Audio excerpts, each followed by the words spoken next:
Get started. So we'll call the meeting to order.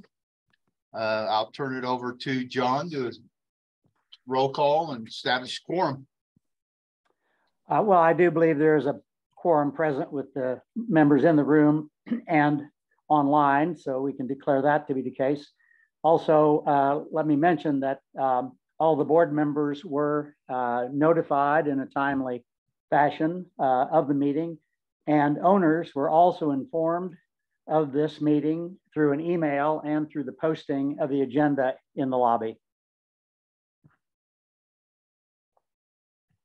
Okay. Next item in order of business would be approval of the minutes. Yes. I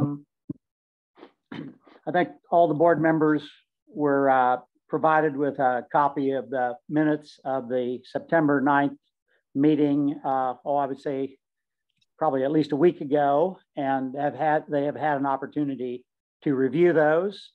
And at this point, I would make a motion that those minutes be approved. I'll second the motion. Any discussion? I'll abstain from that vote since I wasn't here. Okay. As a board.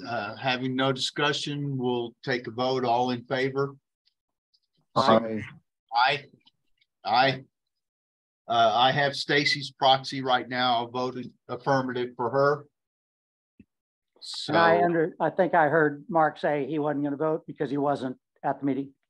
That's correct. I wasn't a board member. He wasn't a board member at the time. Theoretically, I wasn't either. So if I can't. So Scott also. But I did read the minutes. So it would be 5-0 in favor, John. Got it? Thank you. Okay. Want to welcome everybody here today for the fall winter board meeting to review the budget. First thing I would like to do is thank all the veterans. Being Veterans Day, I know Joe served, and we thank him and everyone else that has served. We want to recognize them and thank them for all their service. My dad was career Air Force, so I was an Air Force brat.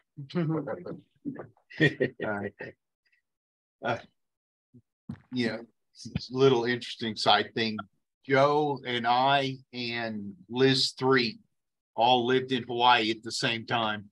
Wow. Due to the military. I visited. Well, Hawaii. he was visiting. Yeah. Liz and I both I didn't lived live there. I never lived there, but I Joe was visited while there. you guys were there. Yeah.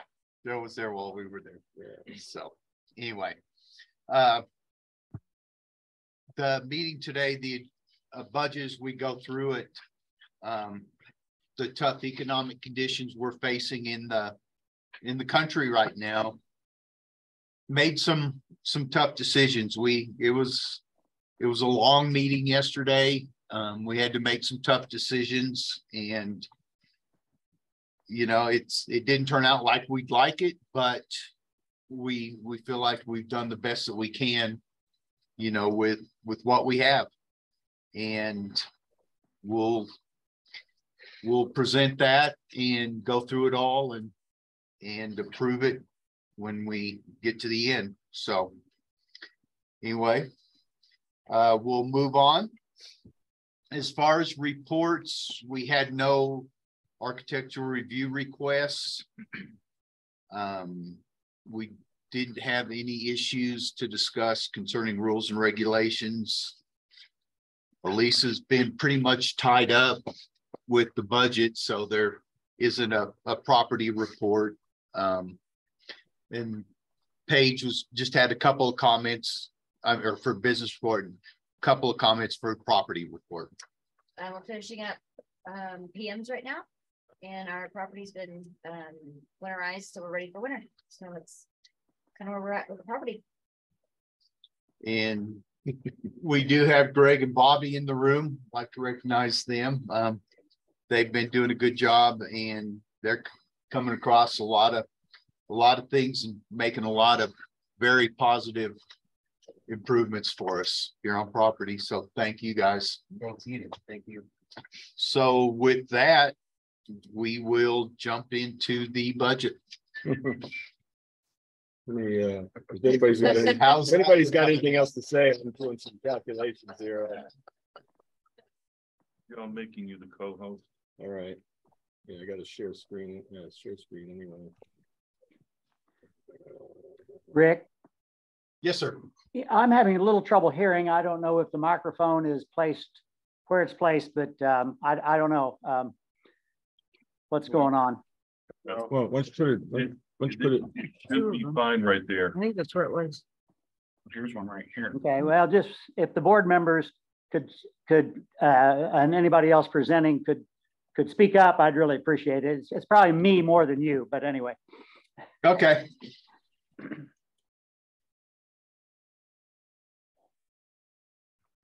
Is anybody else having difficulty hearing? Anybody online? Well, Gary, did you really have to ask that? I did. Greg,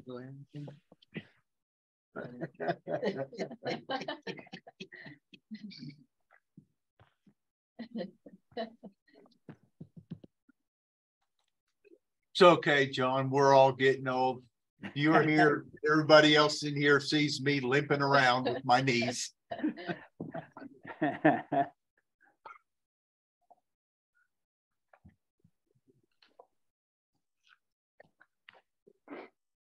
And I think most all of us are to the point of gets awful hard to remember.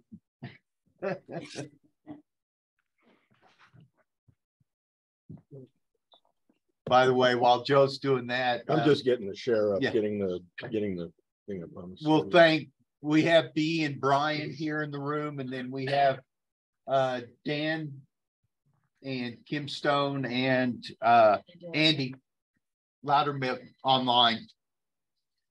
So thank you guys for coming to watch and be a part of the meeting.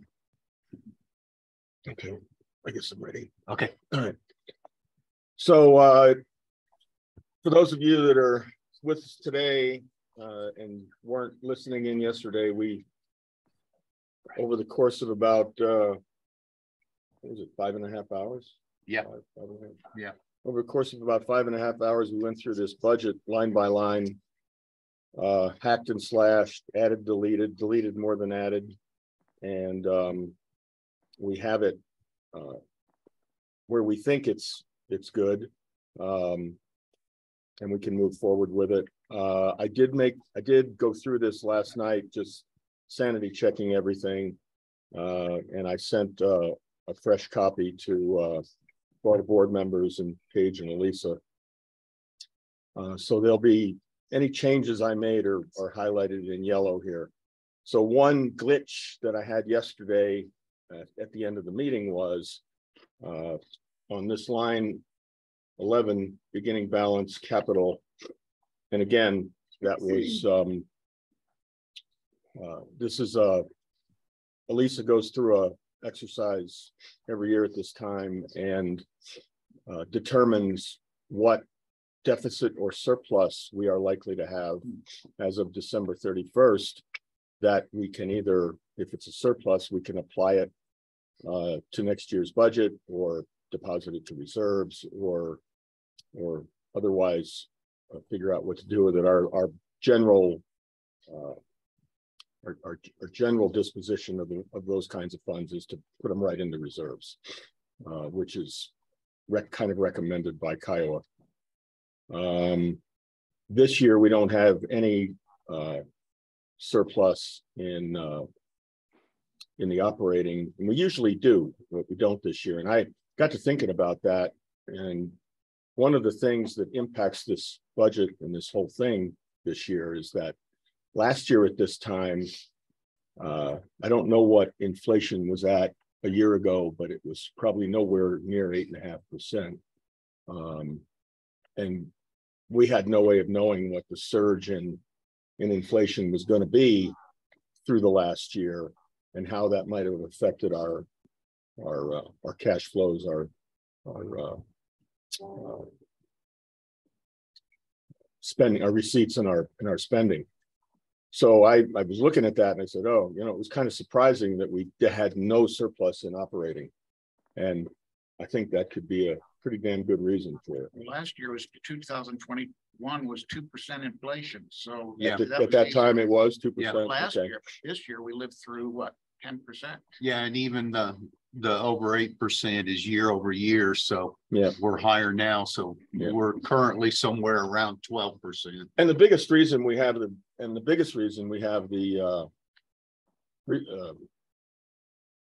surplus in capital is that in the budget for this year, we had the massive, if you will, project that was on the books to replace all the cast iron drain plumbing in this building. And that, because of difficulties in figuring out how that was going to happen, just a lot of difficulties in getting that project going and determining how it was going to be paid for over the years, because this year was going to be just a small portion of the cost of it. So we canceled that project and decided to keep just repairing the cast iron pipes as they fail, which we've been doing for years. So canceling that project saved us it was more like $100,000. So that's why we have the reserves there. That now we will deposit to the 75,000, the surplus that we will deposit to reserves. So the glitch that I had yesterday was that I had that 75,000 showing in this cell, so it was showing as a revenue, and then if I go over to the permanent reserves page, I also had it showing here. So it was a double plus on the money in our pockets or revenue to come side. So that had a fairly significant effect on the bottom line. The other thing I did was, so in order to fix that, I changed some numbers. The drawn from reserves, I believe yesterday was 150. I kicked that up to 200,000. And the drawn from reserves, kicked that up to 200,000. And this was mostly to make the budget balance and to get the increase in assessments to a manageable level. So those are the changes. So the bottom line is this results in a net with the bottom line being there's the numbers for the assessment fees billed to owners. And I believe at the end of the day yesterday we were at somewhere around 7 point something percent, or 6.9% or something like that. 6.7. So these changes have resulted in that jumping up to 8.3%. So that's the effect of taking $75,000 out of the plus column. So the board can choose to reduce that further. You know, if it wants to, if it sees fit to do that, or we can leave it as it is. Right now, the increase in assessments is going to result in an average. If you look at hard numbers instead of percentages, the percentage looks large. It's going to result in an increase on average of about $35 a month on the base assessments. So $105 a quarter. Yeah.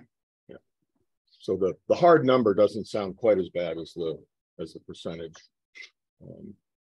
And of course, that's an 8.3% increase overall. We actually back out that 2.4. If you just look at that number, it's just on the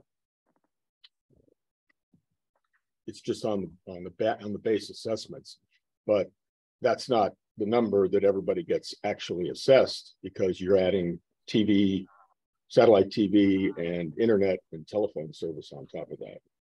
So it actually makes the increase look a little bit bigger, but it's in the net base assessments. Not, it's in the base The other assessments numbers only. don't change, but Right. TV is staying. TV stays the same and internet stays the same.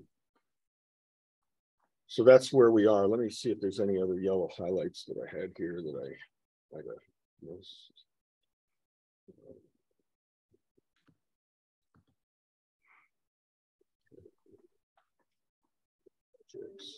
Again, I changed that contribution to reserves to 160,000 there on the. And again, these were, I played with these numbers, did 3 or 4 or 5 iterations, to try to get it right. And on the permanent reserves, what it ends up being a net change to the permanent reserves. We started out with, we'll start out the year with $858,411 in the permanent reserves. We'll contribute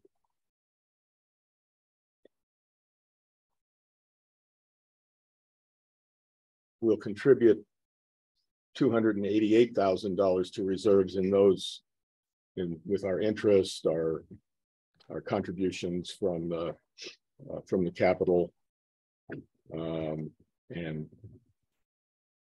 so forth, and then we'll deduct 200,000. So the net gain in reserves is going to be just under $100,000. So there you have it. I had a question from, yeah. If you recall, when we're trying to deal with the financing option. Yes. Financing option on For Fannie and Freddie financing. Oh, yeah, they yeah, require 10% deposit to. Well, that's one of the things that I had to go through, and that's what. So if you look at, well, I know. So if you look at this number here, and you can't see it because it's hidden by that, but the total of those contribute of what goes into reserves is 288,700. Fannie Mae, Freddie Mac says that in order to get conforming financing, our reserves contributions in a given year have to be at least 10%. So we're right at it. So we're just a shade over 10%. All right. Good. So you look at the bottom line there, it's 2,848,208. So we're shade over 10%. Okay. The thing that Fannie Mae and Freddie Mac doesn't say is, it says you have to contribute. So this is a little bit of smoke and mirrors. Oh yeah. You have to contribute an amount. It doesn't say you can't take any out in the same year. So while we take out some, we put in the prescribed amount. We also take some out. Yeah, I hadn't added up those numbers. What's that? I hadn't added up those numbers. Yeah. Pointed out. Yeah, that was the thing that I was trying to, when I went through this 4 or 5 times last night, is trying to get that to stay at 10% or not drop below it. So I had to play with it a bit. Let me see, is there anything else? Capital projects, serves. You have a number on that one. Yeah, Did that change a little? it changed a little, yeah. So there we are. It's the largest increase we've had in assessments since I've been here, but we've also got the largest inflationary environment that we've had in quite a long time. It still means that the average since 2010, the average increase over all those years is still right at about 3%. So, because there were a lot of years we didn't increase it. And if, like they're saying on what I heard them saying on the news this morning, that they think we've peaked on the inflation, I'm not sure if I believe it, but if it does kind of stabilize, then we wouldn't have to do this again next year. And we did have some significant increase in costs. One calculation I did, we were talking about this yesterday. If you look at our operations, which is where the bulk of our money is spent. Our budget for 2022 for building and grounds was $482,810. It's $951,300 this year. And the majority of the big part of that is moving money between salaries because we no longer have a full complement of maintenance employees. If you look at our salary budget, it went down from, I'm working without a mouse, I'm using a touchpad, so bear with me. 414,369 was our maintenance salary budget last year. It's down to 121,323, so a significant drop. So while this line went up, this one went down. So what's the net? If you add those columns together, if you add those totals together, and you got total building and grounds plus total personnel expenses. Last year the budget was 897 and change. This year it's $1,072,000. So there's a difference there of about $175,000. That whole picture went up. Where else did we have major increases? Insurance. Look at insurance. We budgeted just under 100,000 last year. We had a 27% increase because of various. The buildings are older, property values went up, material costs to replace went up, and a general increase in the insurance industry.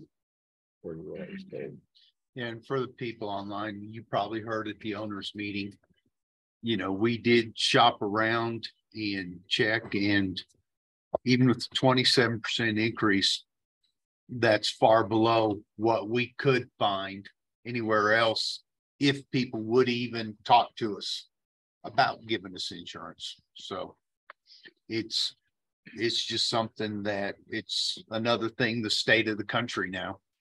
Well, we're paying for fires and floods and hurricanes Yeah. and everything Yeah. else too. Yeah. Looking at the capital projects page, we actually are lower under budget. Not under budget. We're budgeting less this year than we did last year. This list, when we started out yesterday, was quite a lot longer than it is, but this is the area that we cut the most. So while we're maintaining and spending where we have to on the operations side, we're going to do fewer improvement in capital projects this year, defer some of them until to future years, and hopefully try to hold the line on assessments. And even, I mean, we did talk yesterday about special assessments, and we all know we don't want to do that. I had a call and a text message last night from Dan Noonan. So can you let Dan Noonan, he had a question for me last night, and by the time I got around to looking at it, I was just done with this, and I said, I'm finished. I sent Dan a text and I said, Dan, I'm done for the night. I'll address your question tomorrow. That way, if anybody else had the same question, they can hear the answer. So Yeah. can he ask now? Yeah. If you're there, Dan, go ahead. He muted or? He can unmute. He's on. I know he sent in a chat message. It might be that's how he's communicating. No. Is there a question? Do you have? How about now? There you go. Yeah. Joe, I think you answered the question when you changed the revenue side and the $75,000, and it changed of course, the expenditure side and the overall budget deficit versus surplus. So I think you've got. I thought that might be the case. But thanks for asking the question, Dan. You bet. Joe, I'd like to make one observation on the costs of quiet, Mark. I'd like to make one observation on the cost of having employees versus contractors. That was a budget number last year. that was never spent because we changed. But I know from not being on the board, but being on the landscape committee, Elisa and I went and looked hard for people to fill slots at the budgeted cost. And there were no takers. Yeah, no, And we continued to ramp up the dollars to be offered. And we still got no takers. So while that was a budgeted number, at the end of the day, had we hired people and filled those slots, we would have blown the budgeted number because of the cost to bring in the people. And that's a reflection of inflation. Yeah, we had this discussion yesterday. We all recognize that there was talk earlier this year that maybe going to BHP and having them do our maintenance on a contract basis rather than having our own employees might actually cost less. We know that's not the case now. But at the same time, we all recognize that our service levels are better, our response times are better. We don't have to deal, like Mark says, we don't have to deal with the personnel issues. And we were never able to find those employees at the budgeted amount. They've got a good crew, they're good guys, and I had to remind them 2 or 3 times yesterday, we're not beating you up. Don't worry about it. We still like you. So anyway, there we go. Right, and in addition, they have handled some of the backlog that was left last year when our maintenance staff kind of went away. True enough. That was the thing I was going to say too, is they're finding some things that had either weren't attended to or needed to be done. So we're having a little bit of a surge in some of the things we're doing to get the property back in the shape that we want it to be and that everybody deserves. So, will we see a huge drop? No, we won't, but we won't, we're going through a little bit of a surge right now. And it should level off going forward. Plus, I'd just like to add their attitude and approach is awesome. It's much appreciated. Yeah. Thank you. Thank you. Open your eyes and look around. It looks a lot better. Yeah. Unless somebody's got questions or the board wants to make further adjustments, I think we're good to go. I don't know if there's a whole lot Yeah. more we could cut. No, I'd like to comment. I think Joe did an excellent job of tidying things up after our long meeting yesterday. And this all looks very good to me. Yes. I would certainly second that, Jerry, too, and the amount of work. Plus, I was talking to Rick a little earlier this morning, and the way I'm kind of viewing this is almost like we have to ratify and pass a budget, but there's going to be a lot of things we've got to pay attention to. I look at it almost as a working document. So that's simply a perspective. Yeah, because there's the economic conditions now. We don't know what's going to happen. They could improve. They could go worse. We don't know. But with the information that we've got, we feel like we're presenting the best that we can do without going overboard. And just saying, here it is, take it or leave it. We want to be fair because it's on us too. When we started out the day yesterday, without taking anything out, all wish lists on the table, I think we were looking at $1 million.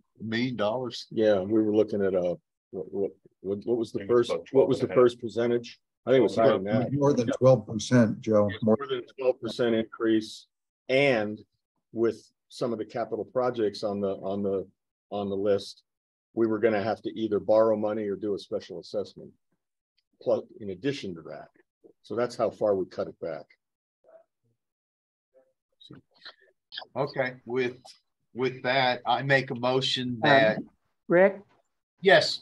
Hey, I think you should, given the importance of the business today, I think you should make one last, offer to owners if they have any questions or comments before we vote. Okay.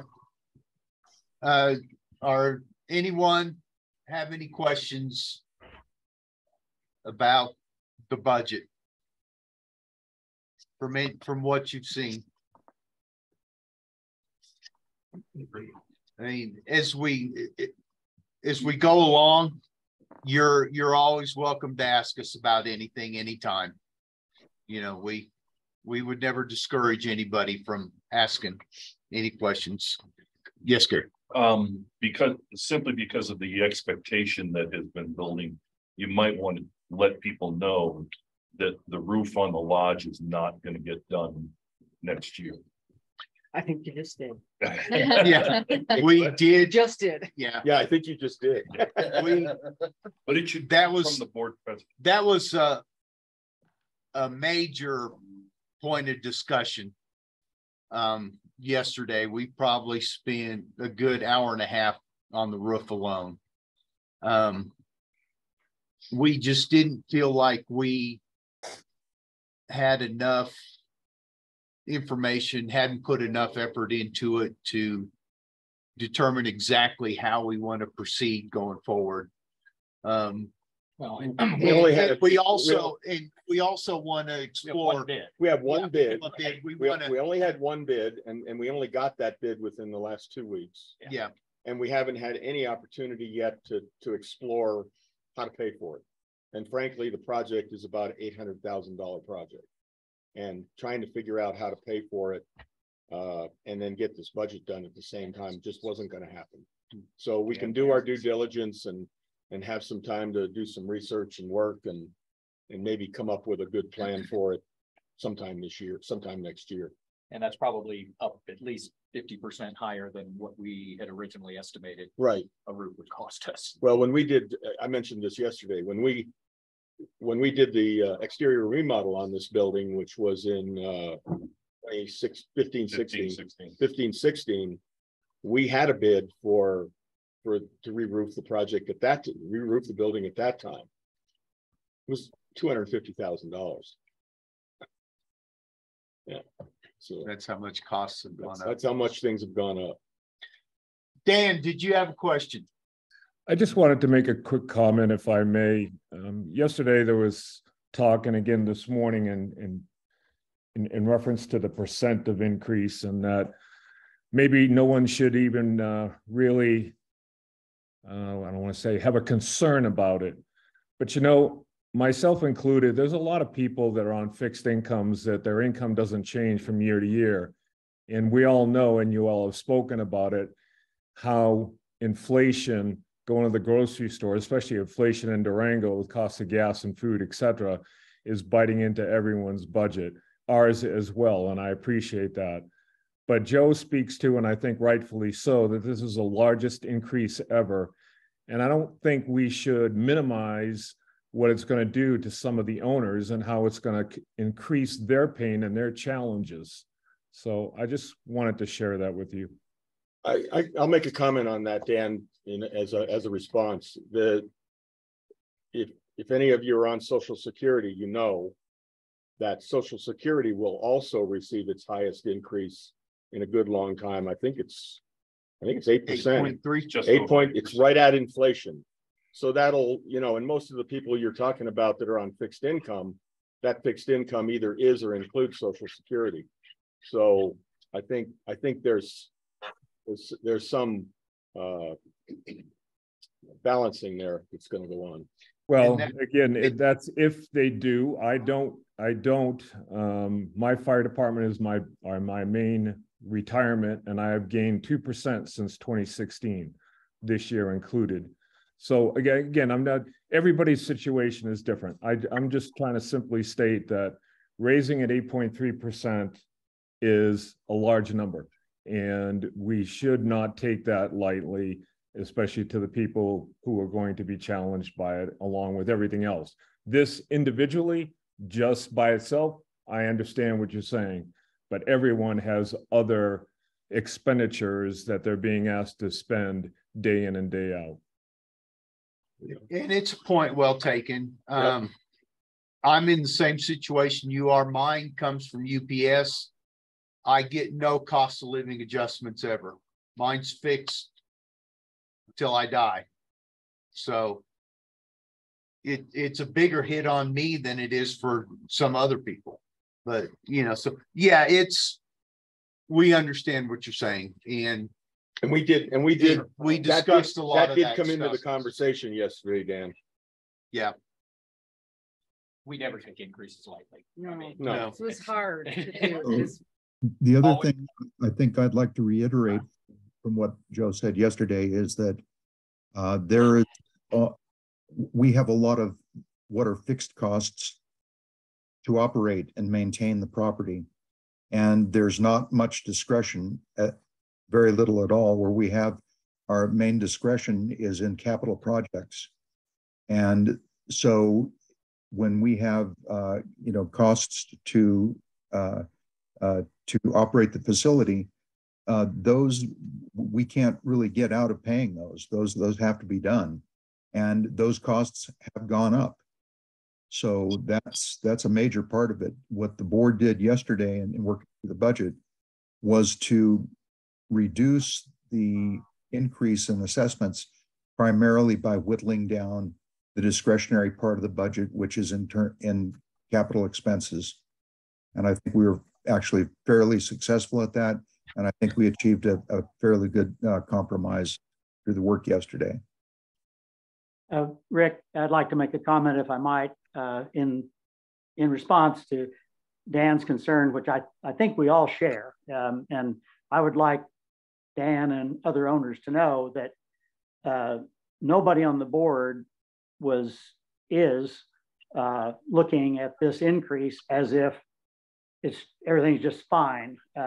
We're not happy to have to do this. But again, what do you do in the case that, you know, I can tell you from experience that there were previous boards who made no attempt to build reserves. Previous boards also did not necessarily do a good job of maintaining the exteriors of the property. Those are areas that those are decisions that boards make. And yes, we could have limited the increase in the quarterly assessments by not contributing to the reserves, not maintaining the external maintenance of our buildings. You know, it's a painful time for everybody personally, but it's a painful time for any organization that is trying to maintain a quality of life. You know, it's a real dilemma. I'm not asking for sympathy. I mean, we ran for the board, knowing that there are times when a board has to take action that is not necessarily going to be pleasant. Anyway, I just wanted to share Dan, because I know he speaks for many, many owners in the sense that this is the largest increase in anyone's memory. But as Joe has pointed out, this is the largest national inflation in anybody's recent memory. So I just wanted to assure anybody who's listening that this is not something that, you know, we didn't make any of the decisions yesterday blithely. I mean, it was discussed almost ad nauseum. So anyway, that's what I wanted to say. Okay, Brian. Yeah. Going back to the roof, was there any discussion about selling the condo down the hall down here to help pay for the roof? We've discussed some of that, and yeah, we talked about 4, 5, 6 different things, different options. It wouldn't pay for the roof though. Yeah. I mean, the reality is we need to get some more bids. We had in our long-term asset replacement, 500 grand. We have a 800 or north bid right now. We need to get some other bids in. With any luck, maybe some of the supply chain issues will drop and some of our costs will drop. But, you know, nobody saw construction costs and supplies chain issues the way, we've had in the last 24 months. Yeah, this is So, probably the worst time. You might be able to get a couple 100,000, 250,000 for the condo, couldn't we? probably like Not- 75 to 200. If you're talking about 110, 110. probably 175 to 185. But, yes, that's been talked about, and there may be an opportunity to do that in the near future. So that'll be discussed. Anybody else have any questions or comments? Okay, with that, then I will make a motion that we accept the budget as presented. Second. Who Okay, was John, second? that was Scott seconded. Is there any further discussion from the board? I just want to say, I know I had to leave a little early yesterday, but I was sitting upstairs and you guys were here an hour and a half after.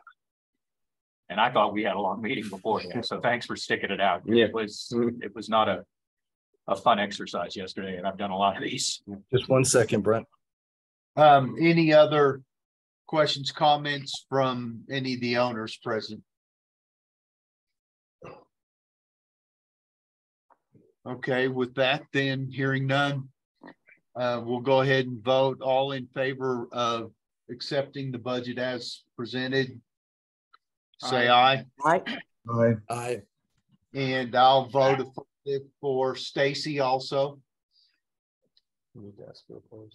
Is there anyone opposed? Okay, John, 7-0. Thank you. Yeah. So, okay, with that, we'll move on. The next thing we have on the agenda is unfinished business, and we wanted to discuss some changes in the documents. I guess probably the shorter one would be the stuff with Christina first. So,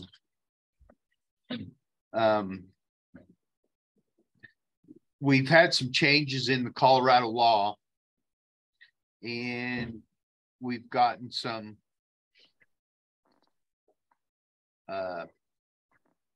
changes from Christina, our attorney. 2 policies, right? 2 procedures. Yeah, 2 procedures.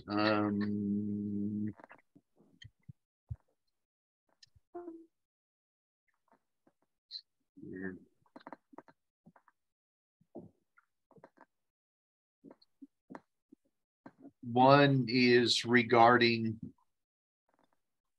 the imposition of fines and notice of hearing procedure, schedule of fines. And she has presented the rewritten policy, which we've Yeah, it's that one right there. yeah, and collection of unpaid assessments.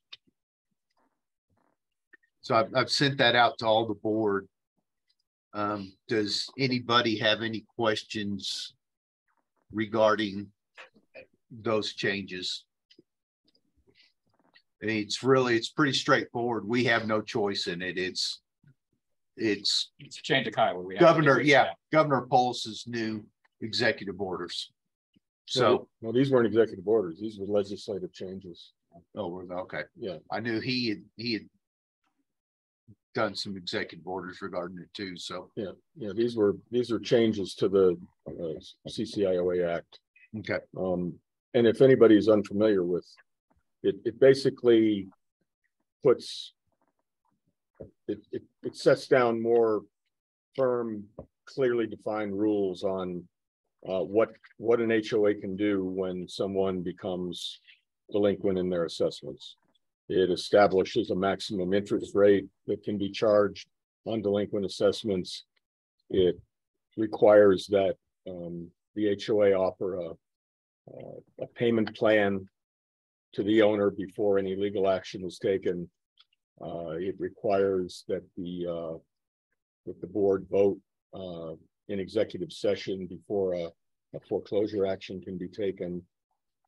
Things such as that. So these aren't discretionary changes that the board's decided to make. These are all in compliance with this new law that just went into effect this year. Actually, it took effect August 1st. Yeah, actually, as far as voting to take legal action, the new law requires us to vote in open session. No, it doesn't. Well, to take a vote to take the action. But Yeah, not to disclose. you don't the have to person. disclose the person's name. You Yeah. can just say that in executive session, the board decided to do this, and now we're voting on it in open session. Yeah, whereas before, we used to just do that in executive session and not speak of anything about it in open meeting. Yeah. But now we're required to take a vote in open meeting. But So that without mentioning, disclosing who without it is. disclosing the person's name. Yeah. Because we always try and do that. Rick? Can you hear me? Yes, go ahead. Hey, thank you again for explaining this, both you and Joe. And I think you've both made it clear that this is not the board suggesting a change to our documents, and therefore it would not go through the same process that a board initiated change in the documents would be. So, this is really, in a sense, a formality, but I think we're doing it in open session to make sure all owners understand that these rules are rules that have come down from the Colorado State Legislature, and we're simply incorporating the legislative changes in our procedures. That's correct. So with that, we'll get those changes made. As far as these, I guess that pretty much changes that. Okay, takes care of that. I got a question. John, because these are, as you explained, not discretionary changes, does the board still need to vote on the changes to the two policies or not? Well, it certainly would not hurt to vote on them, but frankly, the vote is irrelevant because there's no, however the president of the board wants to handle it. I just want to make sure when we tell Christina to go ahead and make these changes and Gary posts them post the new documents on the website, replacing the old ones, that we haven't, not followed a protocol. Well, in that sense, it would do no harm for the board to vote. So I would probably, I'd do it. Or you could ask simply, does anyone on the board have any objections to these proposed changes? I will make a motion that we accept the changes presented by Christina. The two policies regarding the probably reference specific to the changes of the legislative. That forced upon us by Colorado law, the policies in regarding enforcement and collection of fines, procedures, and delinquencies. I'll second it. And Scott, second. Any further discussion? Any objections to the changes Christina was making for us? Any discussion from owners? I'm sure it's as clear to you guys as it is to some of us. But we're keeping in compliance with Colorado law. Now, you said two changes. I see. I've heard about the one in fines, imposition of fines. There's one regarding collection of fines, and the other is regarding delinquencies. Yeah, there's the policy and procedure concerning collection of unpaid assessments. That's the big one. Yeah. And then there's the other one that deals with how fines are collected and what levels of fines can be, maximum levels of fines and things like that. Okay, so the two policies are, one, the imposition of fines, and the second part is the part about the collection of those fines. No, it's, No. no, collection of One- unpaid assessments. Oh, unpaid assessment. One is assessments and one is fines.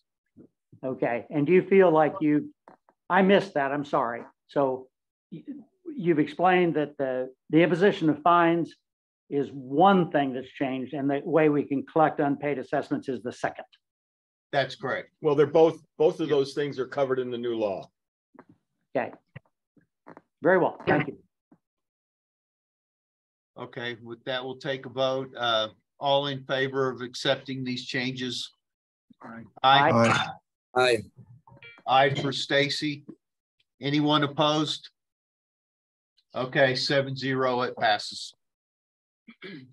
Are we going to discuss the other changes that need to be made specific to the for the financing stuff, the language we found in there? Do we need owner vote to drop that stuff? On those, that will require at least owner review. And then, yeah, you're probably gonna need a Have vote. we got Christina started on that, or? Not sure. Yes, Okay. Yes. We All did? right. Okay, all right. yes. You're So that'd be talking something about to do with the January then. Yeah, dropping it was at You're talking about like 15.1. the business about the background checks on the rental policy and, you know, on short-term rentals, and you're talking about the Reference to rental company. The reference to the rental. rental company and reference to the, documents. yeah, the Some rental stuff we company. just missed on the last cleanup. Right, Yeah. yeah, Yes, yeah. she is working on that. Okay, So so that's gonna require, is that in the DCCRs? yes, Yeah, that's gonna require a vote. yeah. So when we get that, we'll take care of that. Okay, moving on.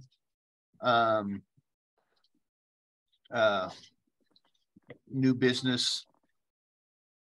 I guess actually what I wanted to do was go ahead and just take a formal vote amongst the board to accept our agreement with BHP. I had sent that out to everybody and everybody had a chance to review it. Did anybody have any questions on that agreement? Okay, with that, I mean, we don't have to, it's the same like last, we don't have to take a vote, but I would like to. So with that, I'll make a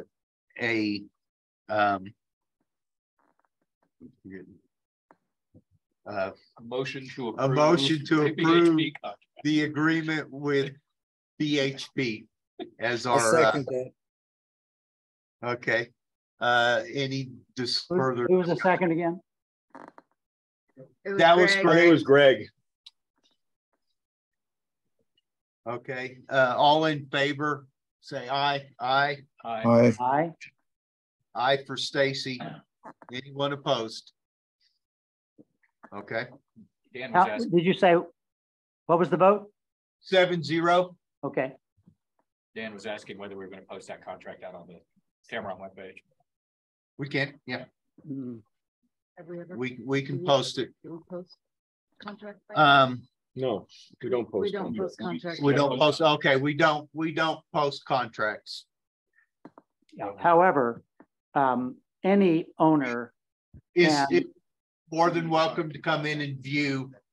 yeah, documents? it's a TACO document. An owner can review it. Yes, Yeah, we just don't want our It's a contracts with third Yeah. parties to be a public document. It's, Exactly. anybody can get on that website. So Right. the next thing would be the audit firm. Our auditor, Todd Beckstead, has retired and he sold his practice to a firm here in Durango called Frederick Zink and Associates. Elisa and I met with them. Joe was not available to go with us. And we spoke with them. And we also did contact some other firms around the state who, same as with the insurance, either exorbitantly high or did not want to take us on. And said they just weren't able to. So at this point, I'm recommending we go ahead and go with Frederick Zink as contracting with them as our auditor. The one thing that we had a little bit of pause about was they also do auditing for Elbert Creek Water Company. So we didn't, we had discussions, could there be conflict of interest with that? That was something that Elisa and I addressed with them, and they said they would have completely separate auditors doing their books and doing ours. So it's with them buying Todd's practice, it's a natural move. They already have all the background, all our records and documents from his files. So with that, I make a motion that we accept and contract with Frederick Zink and Associates here in Durango to become our corporate auditor. I'll second it. Scott second. Any further discussion?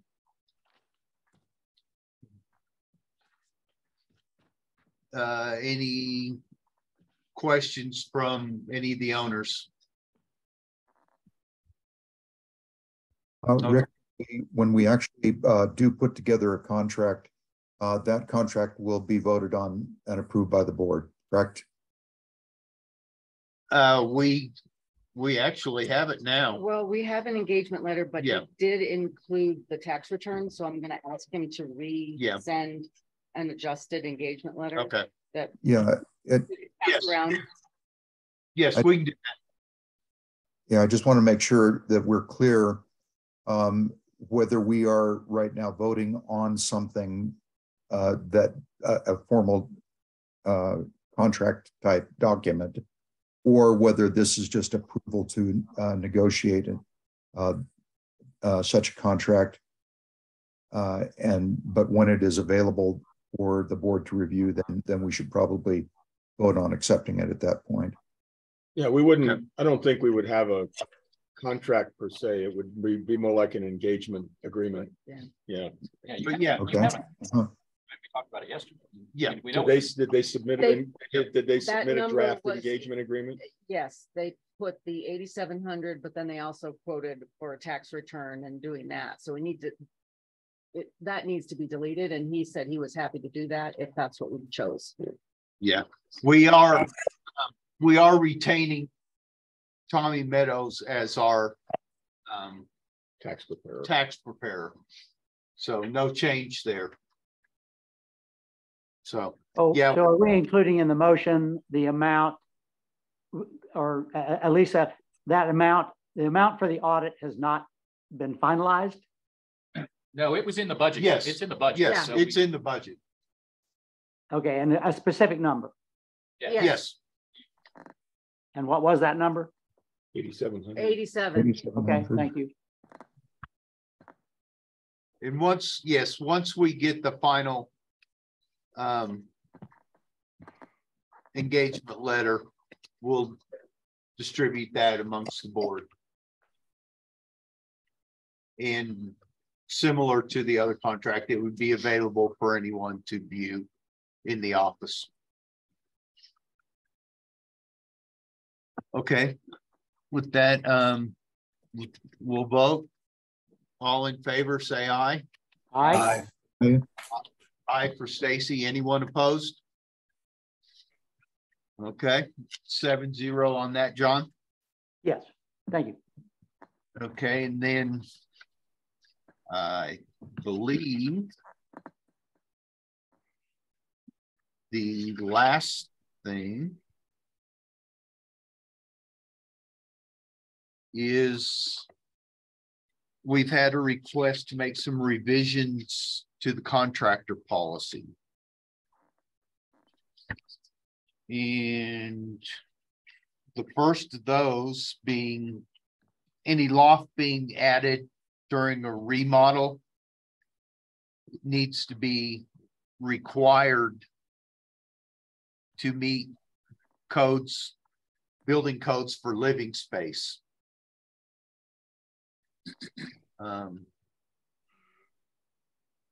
For these three, do we really, I guess we can just go through them. Do we need to discuss them separately? Well, I also think if you're proposing to change a language of policy, that probably requires notification of owners prior to a vote. Yeah. Okay. So this really needs to be moved to the next board meeting. This was brought up in the May meeting. Yeah, but you've got to formalize the changes to the policy, and you've got to submit those to the owners. Too. Okay. Yeah. Well, we'll go ahead. We can go ahead and discuss them today. Basically, what we're saying is we want to, if anyone wants to add a loft, it needs to meet codes for livable space. We don't want someone to add a loft, tell the county that they're doing it for storage space, then it goes out on the rental market as living space when it doesn't meet code for safety issues like the stairs. You know, maybe they put in a ladder or something like that. So we're just wanting to put that in to protect ourselves from possible safety issues, liability. Do those kinds of remodels require building permits? Yeah, Structurally, if there's structural work, yes. but they can. So that's what it, so putting in a loft would be structural, would it not? Structural. Yeah, in like an A unit like mine, or there's a part of the reason for this proposal is there are some people, some new owners who S units who want to put in lofts. In an S unit. In an S unit. Where do you squeeze a loft into an S unit? Talk to the contractors. I don't know. Yeah, I've tried to discourage them from doing this. If for no other reason, then it's going to be hot up there. And they get no way to circulate air. Yeah. So, but well, that's what they're going to do. Well, the reason I asked about the building permits is if you're concerned about safety issues and, you know, like stairs that have the right, you know, number of steps per slope and all that stuff. If you get a building permit, then you're going to be subject to inspections. And the bill and but if you apply for a building permit, and you guys can correct me if I'm wrong, and you say it's going to be storage space, then there's certain codes, and you can put a stairway in like this, yeah, that you couldn't do if you're going to be doing a living space, which is a different. And then after it rise and passes, they put a bed up there. So is this something we've seen happen in the past? And that's Yes, why yeah. We talked about this a unit down in Gambelow. And that's exactly what happened. They put in a loft. They got approval for storage space, and then it went on the rental market with a bed up there.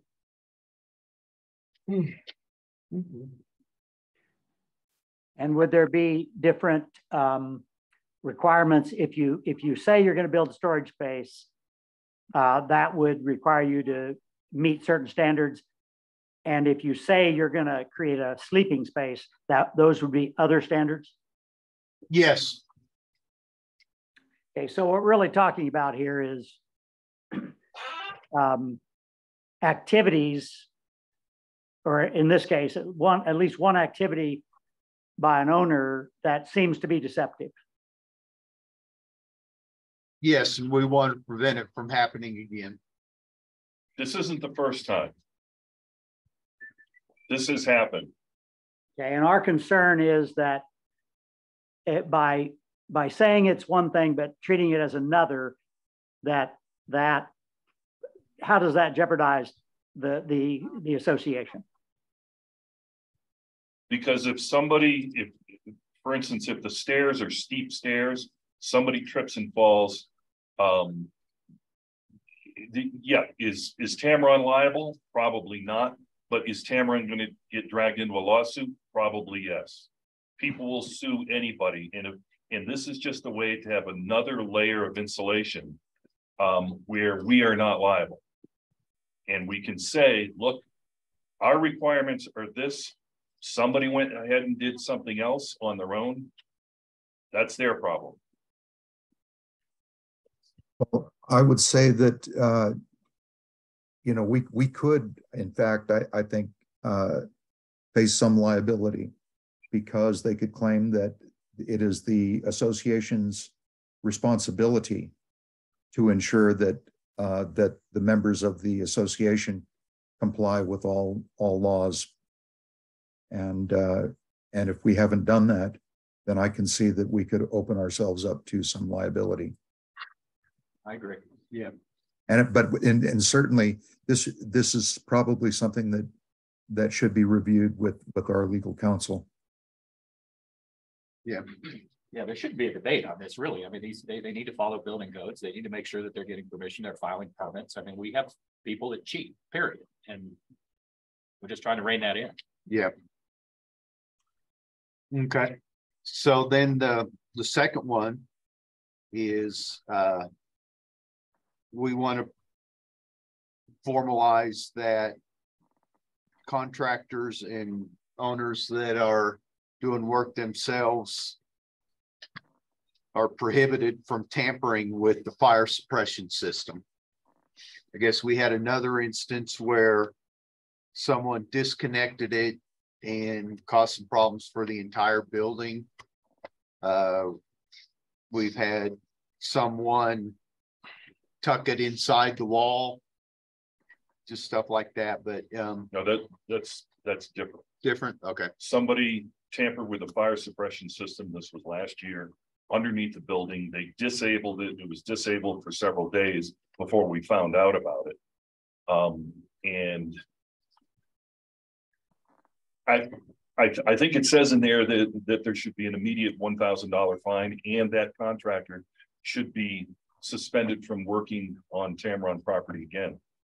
There is absolutely no reason why anybody should be tampering with the fire suppression system, and doing so should be an immediate disqualification for them working here. Yeah.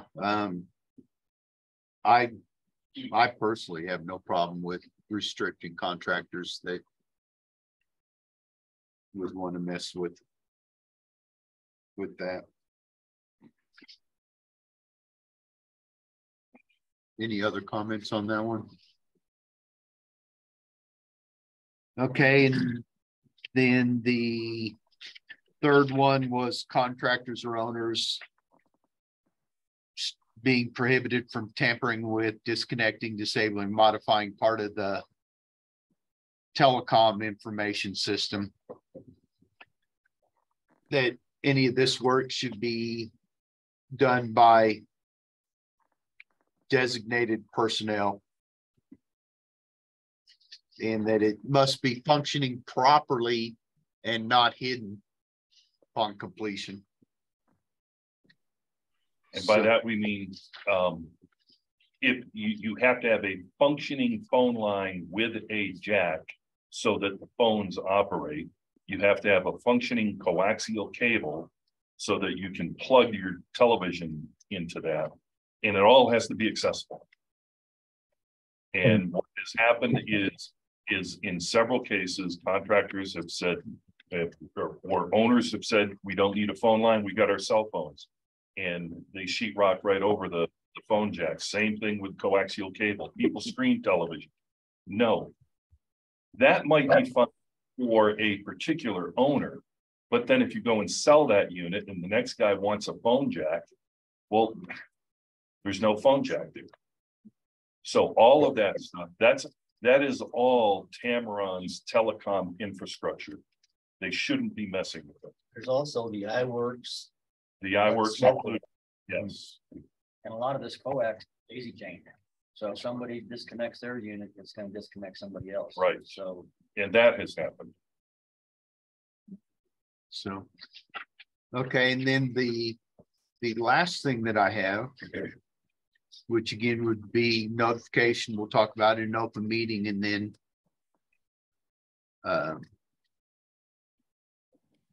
we can formally do it upon notification to all the owners. In our policy and procedure of rental units, it says we require background checks on both short and long-term rentals. We have not been doing background checks on short-term rentals, and to do that would become unmanageable, especially with the number of people we're getting to require a. We got people to show up the day Yeah. that they're renting. Yeah, yeah. And so I don't think we ever intended to do that. I don't think Yeah, that wording so- got in there. that's something that was in there that we never probably as a group intended to be in there. And then on section 2, it says there's a lessors committee to oversee the program. We've never had a committee, and Not- we not- want to. Not since 2001. We'll keep it, yeah, we do not have a rental program, Yeah. so we cannot have a. Yeah, lessors' so Right. we want to strike that language from the Continue that. policies and procedures. Yeah. Is all, so.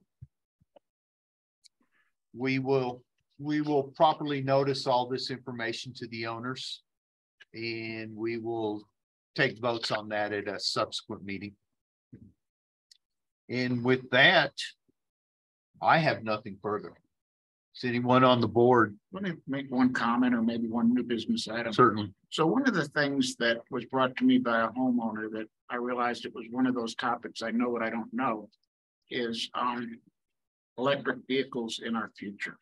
And you know, how would a place like Cameron deal with electrification of cars? And while this may seem like it's way out there, maybe not. We'll probably start having homeowners asking us, what can we do to charge our cars? We've already had. We've already had Yeah, that discussion. There's a charging yeah. station down There- here.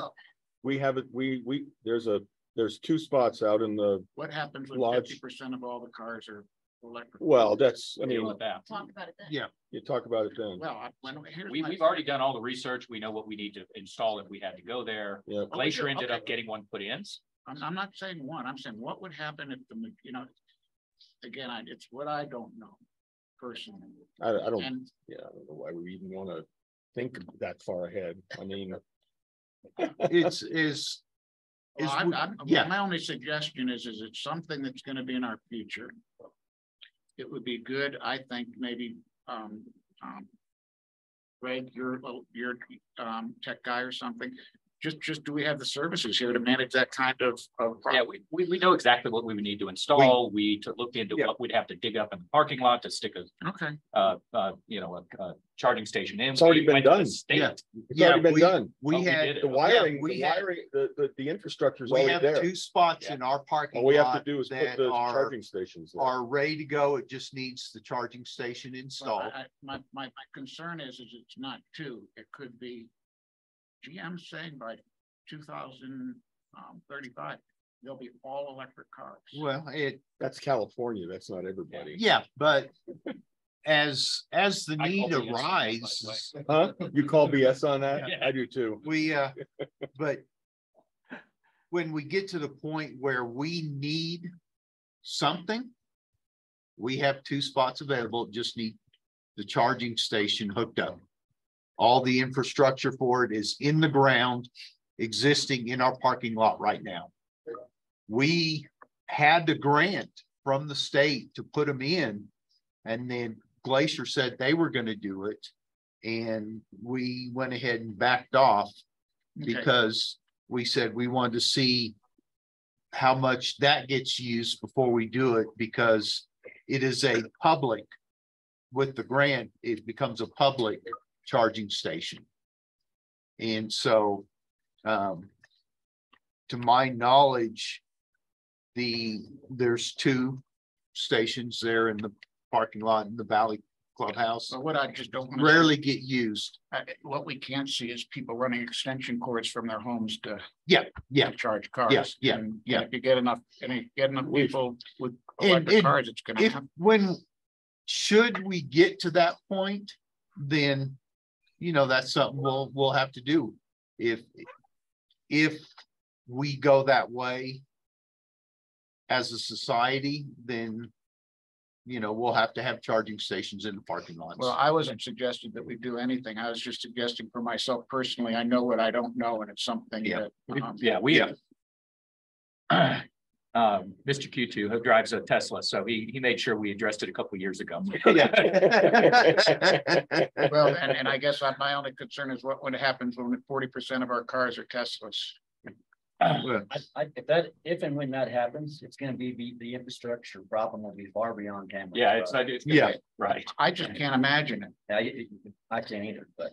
I don't think our grid can handle it in this area. It wouldn't. Yeah. That's I know the we big, can't handle it in Houston. They've already made it very clear. That's- Houses can't handle it. that's the broad concern over the whole electric car thing is if everybody has one, how are you gonna keep them charged? The Yeah. electric grid won't handle it. California couldn't even handle it this summer. He told Yeah. stop. No, Yeah, stop charging your cars.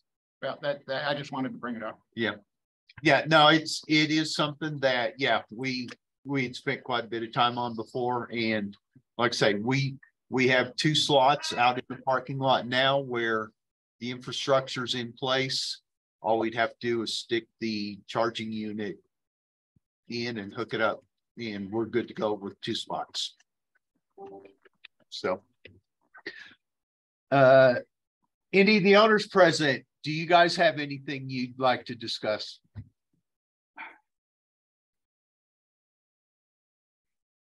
Okay, with that, then, I will make a motion that we adjourn the meeting. I second it. All in favor? Aye. Aye for Stacy. 7-0, John, and we are adjourned. Thank you. Thank you, everybody, for coming and attending today and all your participation. Wow. We're done. What about lunch? We'll come back. Good.